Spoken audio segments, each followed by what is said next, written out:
एक बहुत सुंदर पद है कि वृंदावन कोई सामान्य भूमि नहीं, पृथ्वी नहीं, हमारी आपकी तरह वृंदावन भी ठाकुर जी का एक सेवक है। हेरी मेरो वृंदावन सुख धाम, हेरी मेरो वृंदावन सुख धाम, हेरी मेरो वृंदावन सुख धाम, हेरी मेरो वृंदावन सुख धाम, हेरी मेरो वृंदावन सुख धाम, हेरी मेरो वृंदावन सुख धाम।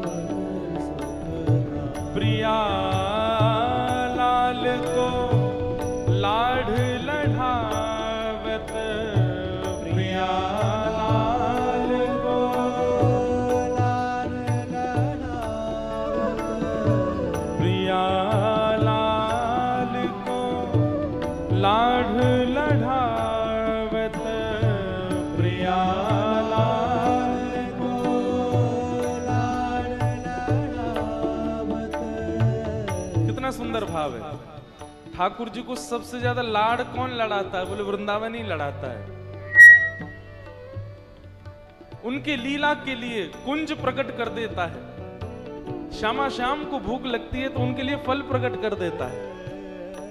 श्यामा श्याम को थोड़ी सी उष्णता, गर्मी लगती है तो ठंडी ब्यार बन के बहा देता है।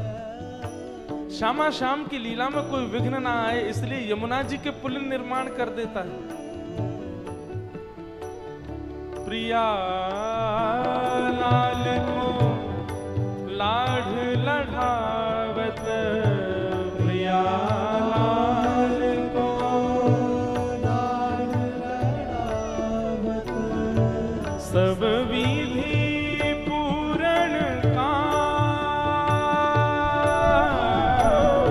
सब विधि पूरण काम, सब विधि पूर्ण काम, सब विधि पूर्ण काम, हेरी मेरो वृंदावन सुख धाम, हेरी मेरो वृंदावन सुख धाम, हेरी मेरो वृंदावन सुख धाम, हेरी मेरो वृंदावन सुख धाम। प्रिया लाल को लाढ़ लड़ावत, सब विधि पूर्ण काम, हेरी मेरो वृंदावन सुख धाम। आहा, महामोद करुणा को सागर। वृंदावन को समझना भी भैया बड़ो ऊंची बात है। वृंदावन सामान्य नहीं है। रसिक जनन की सेवा करो, रसिक जनन को संग करो, वृंदावन को नित्य भजो, वृंदावन को नित्य पूजो, ब्रजवासीन के घर जाए जाए करके मधुकरी पाओ, यमुना जी की उपासना करो, तब जाकर के कहीं वृंदावन समझ में आएगो। श्री जी और ठाकुर जी तो फिर भी बहुत दूर की बात है, सामान्य नहीं है वृंदावन। श्री हरिराम व्यास जी कहते हैं कि जहां श्री राधा चरण रेणु की कमला लेत बलैया, जहां श्री राधा चरण रेणु की कमला लेत बलैया, कनक कोटि कोटिक लग तजिए भजिए कुंवर कन्हैया, वृंदावन सांचो धन भैया।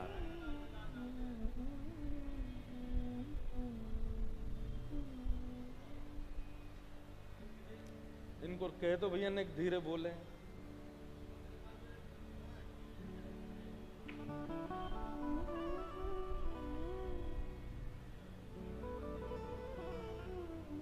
बोलो वृंदावन बिहारी लाल की।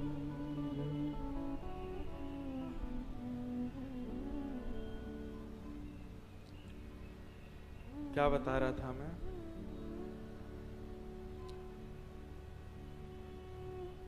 वृंदावन सांचो धन भैया, अद्भुत है वृंदावन। बंधुओं, विश्वास माने तो हमारे वृंदावन के रसिक जन जो है ना, वे भजन करते करते करते, भजन करना जब प्रारंभ करते हैं तो सबसे पहले देखो वृंदावन आने वालों ठाकुर जी को भजता है, और ठाकुर जी का भजन जब परिपक्व होने लग जाता है तो वो परिपक्वता में श्री जी को भजने लग जाता है। और जब श्री जी के भजन में परिपक्वता, ऐसा नहीं कि श्री जी के भजन में कभी परिपक्वता आएगी, पर हां श्री जी का भजन करते करते जब एक स्थिति में आ जाओगे तो फिर आप ब्रजवासियों को भजने लगोगे। ठाकुर जी के भजन में परिपक्वता आएगी तो श्री जी का भजन प्रारंभ होगा। श्री जी के भजन में थोड़ा एक स्तर प्राप्त हो जाएगा तो ब्रजवासियों का भजन प्रारंभ हो जाएगा, और जब ब्रजवासियों के भजन में परिपक्वता आएगी तो रसिक जनों से प्रेम हो जाएगा, रसिक जनों की स्थिति प्राप्त होगी। और जब रसिक जनन को खूब संग कर लोगे तो स्थिति ये होगी कि फिर आप वृंदावन को भजने लगोगे। श्याम सुंदर के भजन को फल है श्री राधा रानी को भजन, श्री किशोरी जी के भजन को फल है ब्रजवासी और रसिक जनन को भजन, और ब्रजवासी और रसिक जनन के भजन को फल है वृंदावन को भजन, वृंदावन को स्मरण।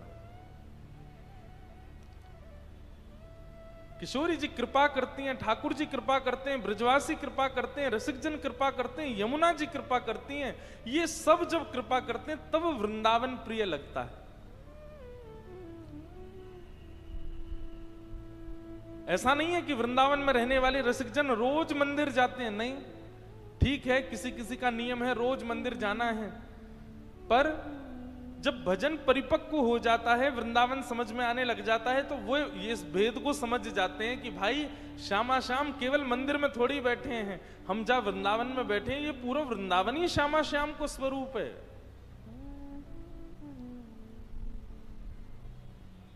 वृंदावन को समझनो, वृंदावन को भजनो। श्री हरिराम व्यास जी कहते हैं वृंदावन कब समझ में आएगा?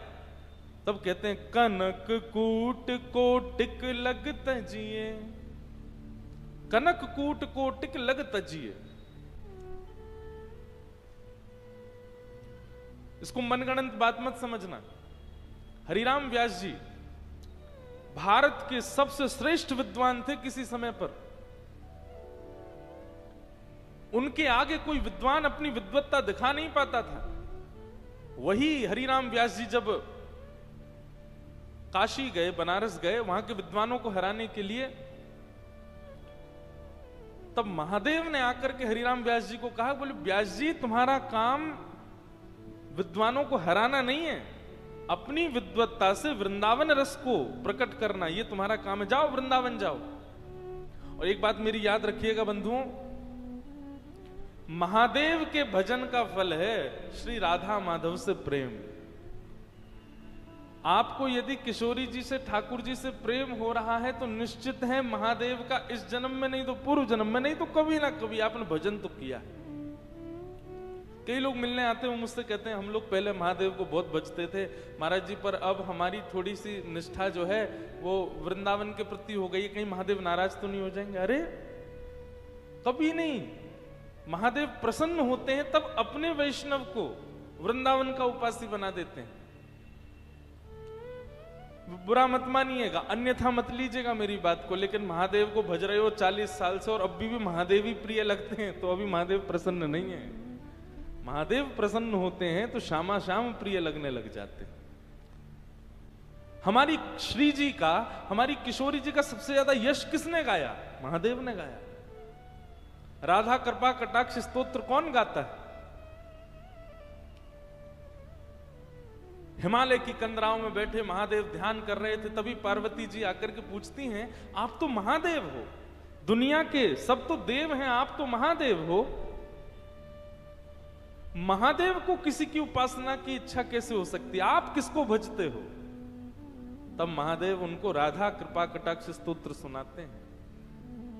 बोले पूरा विश्व मेरो ध्यान करे पर मैं तो अपनी श्यामा जी को ध्यान करूं, मैं तो किशोरी जी को ध्यान करूं।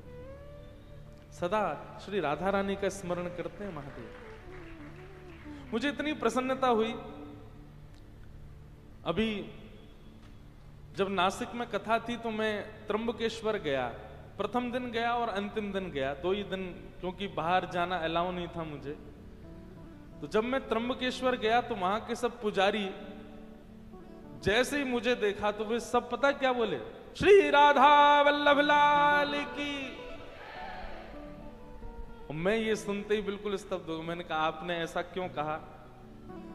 तो वहां के पुजारी बोलते हैं, बोले हम वर्षों से त्र्यंबकेश्वर भगवान की सेवा करते आए, हमेशा कपाट खोलते ही शिव महिम्न स्तोत्र बोलते हैं, ओम नमः शिवाय का उच्चारण करते हैं, हर हर महादेव बोलते हैं। पर आपने बताया कि महादेव के निज ठाकुर जी श्री राधा वल्लभ लाल हैं, जो कि वृंदावन में विराज रहे हैं। और महादेव के सामने यदि जाकर के राधा वल्लभ लाल की जय बोलोगे तो तीनों नेत्र खोल करके देखेंगे। वो तब से हम लोग यही बोलते हैं, श्री राधा वल्लभ लाल की जय। जो लोग, अभी श्रावण भी आने वाला है, इस बार का श्रावण मेरे कहे से करना। जितनी देर श्रावण में आप महादेव का अभिषेक करो, इस बार ओम नमः शिवाय, ओम नमः शिवाय बोलना चाहिए। ओम नमः शिवाय से सारे कष्ट हरते हैं भैया, वो सर्वोपरि मंत्र है। अपने कष्ट निवारण के लिए यदि आप महादेव के पास गए हो तो ओम नमः शिवाय बोलना, लेकिन महादेव को प्रसन्न करने यदि गए हो तो अब की बार जब जल चढ़ाओ, दूध चढ़ाओ, गन्ने का रस चढ़ाओ, कुछ भी चढ़ाओ, उस समय हमारी श्री जी का नाम कहना, श्री राधा श्री राधा श्री राधा श्री राधा। आप अनुभव करेंगे महादेव के रोए खड़े हो जाएंगे, महादेव आनंदित हो जाएंगे। महादेव तो सबसे बड़े उपासी हैं हमारे वृंदावन के।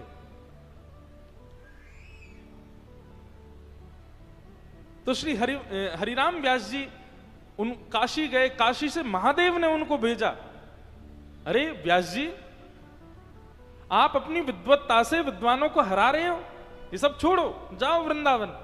वृंदावन जाकर के अपनी विद्वत्ता से वृंदावन यश को गाओ। वो हरिराम व्यास जी जब वृंदावन आते हैं तब गाते हैं, कनक कूट कोटिक लगते जिए, भजिए कुंवर कन्हैया, हेरी मेरो वृंदावन साचो धन भैया। कनक कूट कोटिक लग तजिए, बोले मेरू पर्वत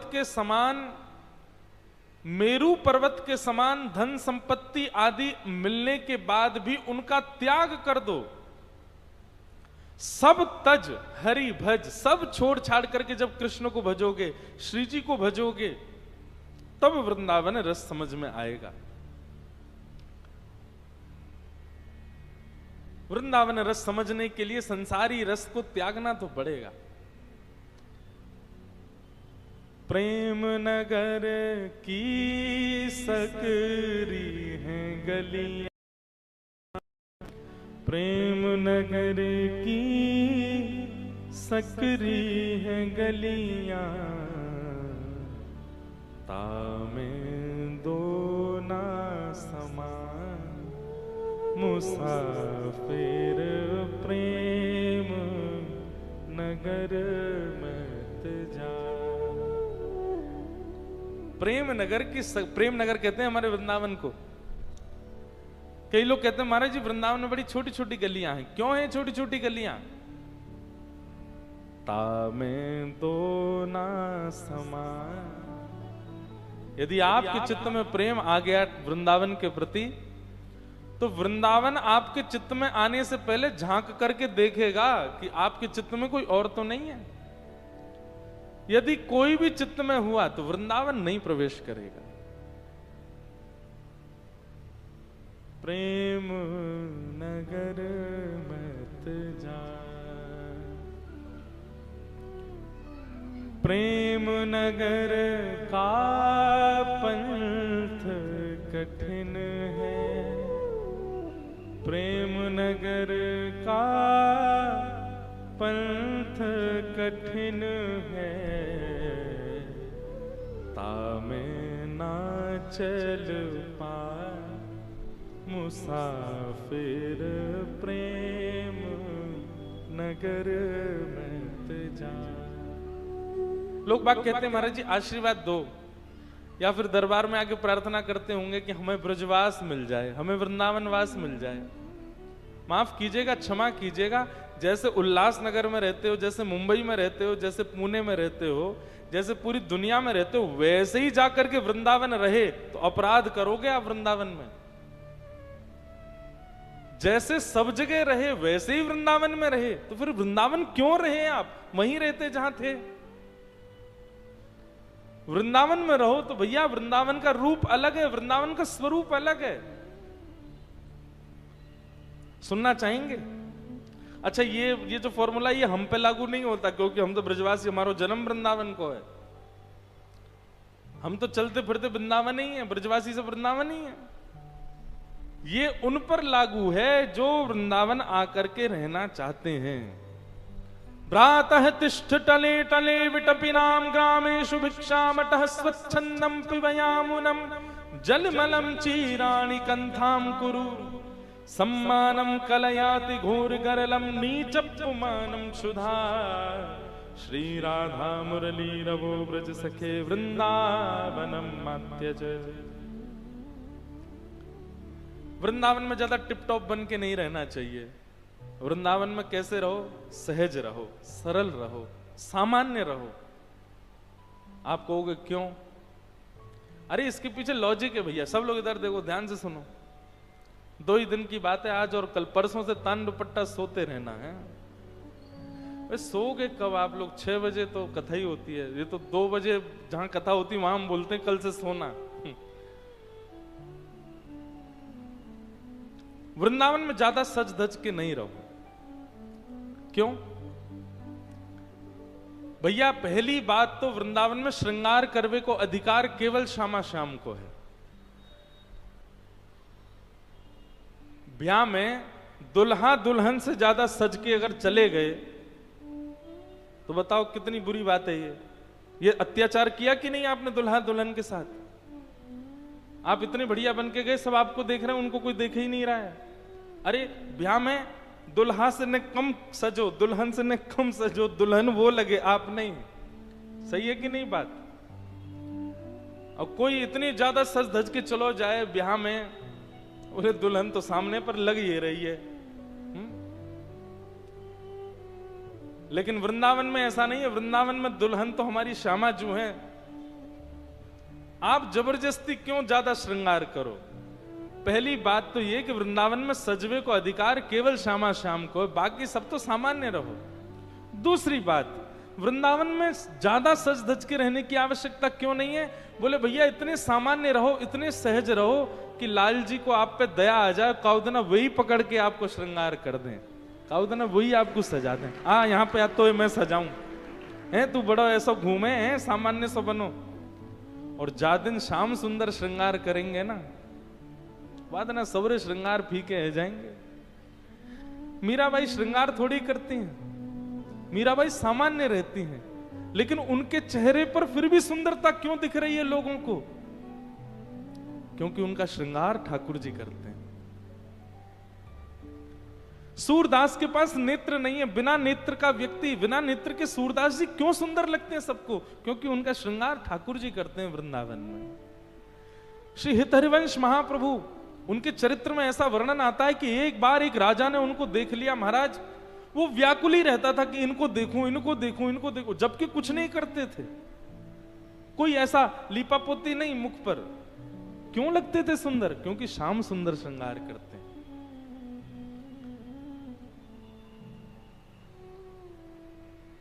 इसलिए वृंदावन में सामान्य रहो, सम रहो,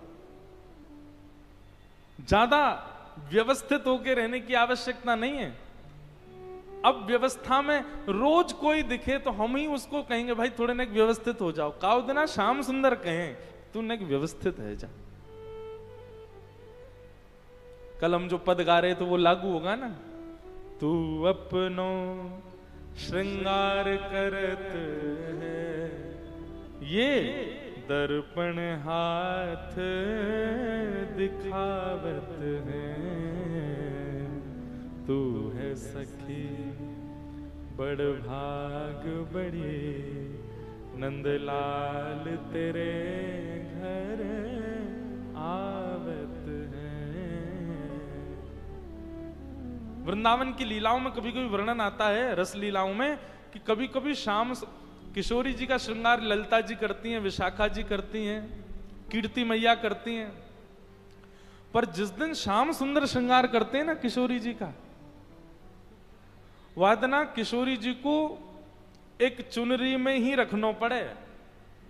मतलब कैसी चुनरी? जो ट्रांसपेरेंट होती, जो झीनी झीनी सी, जामे से नेक हल्को हल्को दिखाई दे, ऐसे ही किशोरी जी को रखना पड़ता है। नहीं तो अगर उनने घूंघट ऊपर कर लियो, सब निहाल ले जाएं, ठाकुर जी स्वयं देख के निहाल ले जाएं। ऐसा श्रृंगार करें ठाकुर जी। तेरो मुखनी को की मेरो श्यामा प्यारी, तेरो मुखनी को की मेरो श्यामा प्यारी, दर्पण ले बैठो मृग ने, साच कहो वृष भानु दुलारी, तेरो मुखनी को की मेरो श्यामा प्यारी।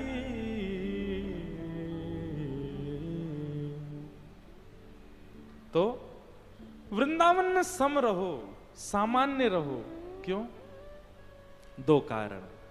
प्रथम कारण तो वहां दुल्हा दुल्हन बैठे, उनको ही सजन दो, तुम काहे को सज रहे हो।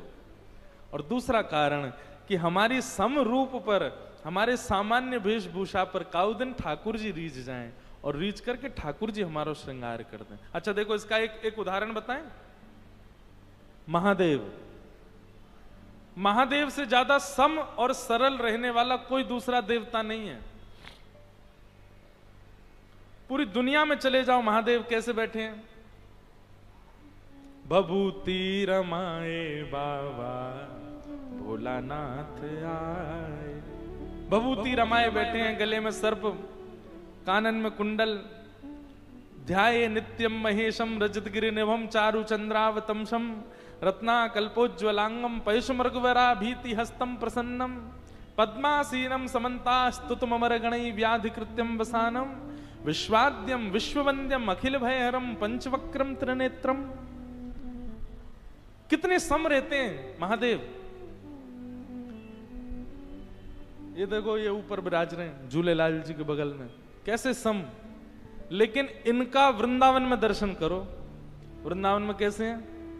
नथनी पहन रखी है, आंखन में काजर लगा रखो है, गले में नवलखा को हार पहन रखो है, होठन में लालिमा लगा रखी है, गाल में लाल लाल गुलाबी गुलाबी जैसे गुलाब जामुन धरे हो ऐसे कर रखे हैं, और महाराज मांग में सिंदूर भर रखो है, जटा केश बना ली है, और ऊपर से लगाए सुंदर चुनरी ओढ़ करके बिल्कुल सज धज करके। ऐसा श्रृंगार, ऐसा रूप, ऐसा स्वरूप पूरे विश्व में नहीं है महादेव का जैसा हमारे वृंदावन में। क्यों?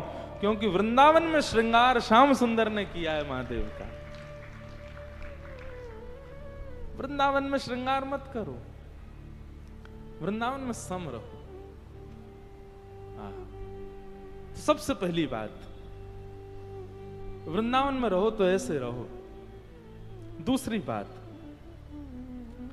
ग्रामीषु भिक्षामटः। वृंदावन में दूसरा कार्य आपको सबसे विशेष यह करना पड़ेगा कि वृंदावन में स्वयं निर्माण करके कुछ मत पाओ। वो बात अलग है कि किसी की अगर परंपरा में ऐसा है कि वो स्वपाकी है आदि, कोई बीमार है, वो उन सब के लिए सब लागू नहीं है। जो ठीक है, फिट हैं, वो क्या करें? स्वयं बना करके कुछ मत पाओ, और किसी से बनवा करके कुछ मत पाओ। तो ब्रजवासिन के घर से मांग के पाओ। बहुत बहुत सामान्य बात लगती है सुनने में, करने में उतनी कठिन है, लेकिन यदि कर लोगे आप याद करोगे फिर मुझे। एक बार प्रयास तो करके देखो, वृंदावन जब जाओ, और सुनो मेरे घर मत आइयो, आप लोग क्योंकि आते सीधे बोलोगे हम तो उल्लासनगर से आए, वसंत शाह दरबार से आए। अपरिचित जगह पे जाओ जहां आपका परिचय नहीं हो, क्योंकि ये बात मैं कथा में कहता हूं, मेरी मैया मोड़ रोज डांटे बोले इतनी भीड़ लगी रहे पूरे दिन, कहां ते पवाऊं सबन ने। आप पाओ वहां पर कोई बात, अपरिचित के यहां जाओ, जिसको आप जानते नहीं हो, जिस घर को आप जानते वहां जाओ, वहां जाकर के मधुकरी मांग के पाओ। मधुकरी का नियम है, अंजलि में जितना आता है, इसको अंजलि कहते हैं, इसमें जितना आए केवल उतना पाना है, उससे अतिरिक्त नहीं। और इसी में पाना है, थाली में नहीं। वृंदावन लोग बाग भागते तो बहुत हैं, वृंदावन में भीड़ तो बहुत हो रही है, पर वृंदावन की तरह रह कौन रहा है जैसा वृंदावन में रहना चाहिए। ग्रामेषु भिक्षामट, ब्रजवासी के यहां जाकर के अंजलि फैला लो, डोरबेल बजा देना, आए जैसी कोई, हाँ भैया बताओ कहां ते आयो भैया लाला, बोले आपके घर में जो बनो हो सो हमको दे दो, थोड़ो सा दे दो। और सुनो, यदि वो लाकर के दे दे तो बड़ी कृपा, और यदि हो के भैया कहीं और चलो जाए यहां ना आए तो समझियो और ज्यादा कृपा। फटकार के भगा दे तो फिर कोई और के घर जाओ। और इसमें लज्जा नहीं करना, ठाकुर जी तो बिन बुलाए डोले इनके घर। अरे सो चटक मटक सो ठाकुर, तीनों लोकन हूं मैं नाय। वो अंतरा कैसे है, बिना बुलाए डोले घर घर, बिना बुलाए डोले घर घर। बिन बुलाए, कोई गोपी बुलावे थोड़ी है, जबरदस्ती घुस जाए वहां के घर में। और मांग के खानो तो मैं कह रहा हूं ठाकुर जी तो छीन के खा जाए गोपीन सो। जिस वृंदावन में गोपियों की यहां छीन छीन करके चोरी कर करके परब्रह्म खा रहा है, वहां हम मांग के नहीं खा सकते, मांग के पाओ। तो वृंदावन का दूसरा नियम क्या है, वृंदावन में किसी ब्रजवासी के घर की मधुकरी पाओ। और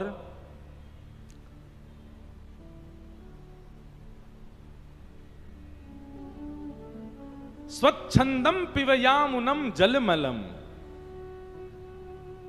पान करने के लिए पानी भी श्री यमुना जी का ग्रहण करो। अब यमुना जी का जल तो इतना स्वच्छ नहीं है, पर वृंदावन में जहां कहीं भी जलाशय मिल रहा है, नल से हो किसी के घर से हो, वो सब श्री यमुना जी का स्वरूप है।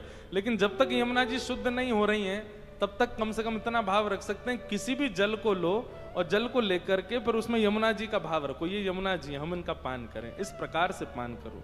स्वच्छंदम पिबयामुनम जलमलम। कभी कभी बड़ी पीड़ा होती है, हमारे वृंदावन में हम रहते हैं, पर वृंदावन की श्री यमुना जी की स्थिति कैसी हो गई है। मैं स्वयं ब्रजवासी, स्वयं वृंदावनवासी, मुझे खुद को यमुना जी में स्नान किए 3-4 वर्ष हो गए होंगे। कोविड में जब थोड़ा पानी स्वच्छ हुआ था तब स्नान किया था, और वो भी 6-7 वर्ष बाद किया था। ना करने का कारण, इतना दूषित कर दिया यमुना जी को। भगवान श्री कृष्ण को जब पता चला कि यमुना में कालिया नाग आ गया, ठाकुर जी रात भर नहीं सोए। और हम आप सब लोग भजते तो वृंदावन को इतना है, वृंदावन भीड़ तो इतनी हो रही है, पर यमुना जी के शुद्धिकरण के लिए कौन विचार करता है, कोई नहीं। कितने भी ग्रंथ उठा लो, कितने भी साहित्य उठा लो, सब जगह यही वर्णन है, ठाकुर जी लीला कहां करते हैं, यमुना के तट पर, यमुना के तट पर, यमुना के तट पर। पर उस यमुना के लिए करता कौन है कुछ, कोई भी नहीं। पूरी राजधानी की गंदगी आती है हमारे वृंदावन में, कोई विचार ही नहीं करता इस विषय पर। पर मेरा बहुत मन होता है कि मैं इस भाव को कहूं। 2 बातों की पीड़ा मुझको थोड़ी सी रहती है अपने मन में। एक तो वृंदावन का वन खत्म हो गया, और दूसरा वृंदावन से श्री यमुना जी का जो हमने स्थिति कर दी। ठाकुर जी बड़े चिंतित रहते होंगे इस बात से। भैया वास्तविक भजन या में ना है कि आप वृंदावन में जाकर के और खूब राधा राधा जपो, वृंदावन जाकर के मंदिरन में घूमो, वृंदावन जाकर के खूब वहां की रीति में रहो। असली तो मैं मानूंगा भैया कि जो वृंदावन जाकर के पुनः वृंदावन के वन और पुनः वृंदावन की श्री यमुना जी को व्यवस्थित करने को विचार करे।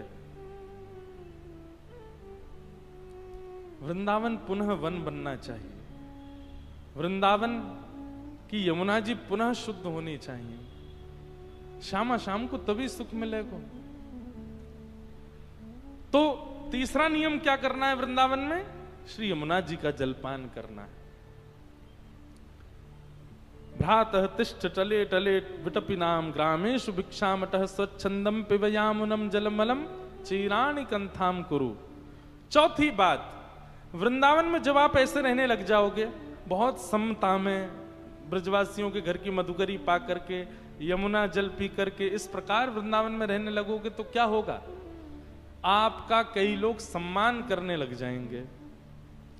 उस सम्मान से बचिएगा। सम्मानम कलयाति घोर करलम। अच्छा, सम्मान होता कब है? सम्मान तब होता है जब आपका गुण किसी को पता चल जाए। बताओ ही मत किसी को। हमको ढिंडोरा क्यों पीटना है कि हम ऐसे वृंदावन में रहते हैं? बताओ ही मत, गोपनीय भाव से करो। सम्मान वृंदावन में सबसे बड़ा विष है। यदि आपका बहुत सम्मान हो रहा है तो प्रयास करो उस सम्मान से बचो, और नहीं बच पा रहे हो तो नेत्र बंद करके, नीची नजर करके जो सम्मान मिले उसको ठाकुर जी को अर्पित करो। ठाकुर जी को जिसको वृंदावन से भगाना होता है उसको सम्मान दिलवाते हैं वृंदावन में। ये उल्टी रीति है वृंदावन की। वहां ठाकुर जी को सम्मान ना कियो ब्रजवासी ने, हम अपने सम्मान के काजे जा रहे हैं। सम्मानम कलयाति घोर गरलम नीचपुमानम सुधा। और यदि वृंदावन में कोई ब्रजवासी तुमसे नाराज है जाए, तुमसे नाराज है कि तुमको अपशब्द बोल दे, तो यूं समझ जाइए बस अब कृपा हो गई वृंदावन की। हम तो कोई नाराज है क्यों, तुरंत फिर मना लेना उसको, ज्यादा देर नाराज नहीं रहे। नाराज होकर के दो चार बात आपसे कह दे, समझ जाना बस अब यही कृपा है। क्यों? जब आपका कोई अपमान करता है तो आप मान रहित होते हो, और मान रहित होना वृंदावन के स्वीकारीकरण का स्वरूप है। नीचपुमानम सुधा श्री राधा मुरली रमो ब्रज सखे वृंदावनम मात्यज। वृंदावन को कभी मत छोड़ो। तो ऐसा श्री वृंदावन धाम। वृंदावन आकर के ठाकुर जी बड़े प्रसन्न हो गए। भगवान ने सबसे पहले अघासुर का वध किया। ये अघासुर जो है ये एक सर्प के रूप में आया था। ठाकुर जी अपने ग्वाल बालों के संग वृंदावन में भोजन करने के लिए गए। अघासुर ने अपना मुख खोला, इतना बड़ा मुख खोला कि मानो ऐसा लगा कोई गुफा है। ठाकुर जी सब ग्वाल बालों के संग जैसे ही उसके मुख में प्रवेश किया, उसने अपना मुख बंद करके विष उगलना प्रारंभ किया। सब ब्रजवासी मूर्छित हो गए। ठाकुर जी ने उसके कंठ में जाकर के अपने शरीर को इतना फुला लिया, अघासुर बीच में से फट गया, उसका वध हो गया। अघासुर का वध कर दिया। परंतु अब यहां एक छोटी सी लीला है, बहुत ध्यान से सुनना। भगवान के सब ग्वाल बाल मूर्छित हो गए, विष के कारण सब मूर्छा में चले गए। ठाकुर जी मन में विचार करने लगे, बोले भैया सब ग्वाल बाल मूर्छित हो गए, तो भगवान ने अपनी दिव्य दृष्टि से सबको पुनर्जीवित कर दिया। पर सब ब्रजवासियों ने ये बात कि ठाकुर जी ने एक सर्प का वध किया, ये बात अपने अपने घर पर जाकर के 1 वर्ष बाद बताई। आज ठाकुर जी ने सर्प का वध किया, पर ग्वाल बालों ने 1 वर्ष बाद अपने अपने घरों में कही ये बात कि पता है आज तो लाला ने एक सर्प को वध किया। तो बोले भैया ये एक सर्प का एक वर्ष का विलंब क्यों हुआ बीच में? 1 वर्ष का विलंब क्यों? तब यहां कथा आती है